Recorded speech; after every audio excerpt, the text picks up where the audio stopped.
আমারে মদিনায় নিবানি দয়াল নবীজি, আমরা রে মদিনায় নিবানি, আমরা রে মদিনায় নিবানি দয়াল নবীজি, আমরা রে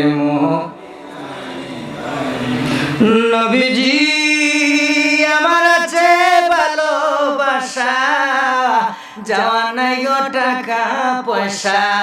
নবীজি আমার আছে ভালোবাসা, যাওয়া নাই গো টাকা পয়সা।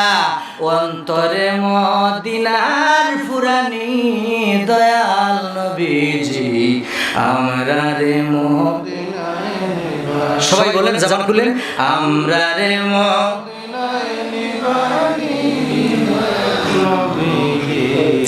আমরা রে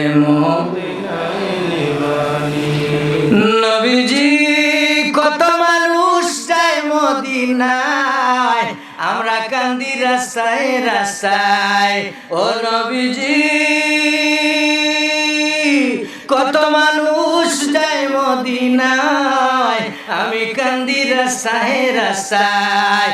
অন্তরে মদিনার ফুরানি দয়াল নবীজি, আমরা রে মদিনায় নিবা, আমরা রে মদিনায় নিবানি দয়াল নবীজি, আমরা রে মদিনায় নিবা, আমরা রে মদিনায় নিবানি দয়াল নবীজি, আমরা রে মদিনায় নিবা।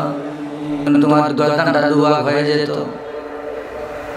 তুমি আর জীবনে কোনোদিন এইভাবে বিয়াদবি করবা না। এবার ইহুদির জবাবটা শুনে এরপর আপনারা দেখবো কত জোরে সুবহানাল্লাহ দিতে বলে। ইহুদি লোকটা ডাক দিয়ে বলল, আমি আপনাদেরকে একটু দূরে দেখেছি, আপনারা আসতেছেন। সুবহানাল্লাহ বলে, ইয়া রাসূলুল্লাহ, ইয়া হাবিবাল্লাহ, আমি যখন দেখলাম আপনারা আসতেছেন দুজন, আমি দেখে ইচ্ছা করেই মসজিদে নবীর সামনে দাঁড়িয়ে প্রস্তাব করেছি, আর দেখলাম আসলে আপনি রহমতের নবী কি নবী না। যদি আপনি রহমতের নবী না হইতেন তাইলে তখন আমার গর্দান দুভাগ হয়ে যেত, এর মধ্যে কোনো সন্দেহ ছিল না। নিশ্চয় আপনি রহমতের নবী, নিশ্চয় আপনি মায়া নবী। ও রহমতের নবী, ও মায়া নবী, আর দেরি নয়, আমাকেও এক্ষুনি পড়াই দেন ওই মধুর কালেমা লা ইলাহা ইল্লাল্লাহ মুহাম্মাদুর রাসূলুল্লাহ সাল্লাল্লাহু আলাইহি। এইভাবে ইহুদিরা যাকে যাকে নবী পাকের আদর্শে মুগ্ধ হয়ে তারা কালেমা পড়ে মুসলমান হয়ে যায়।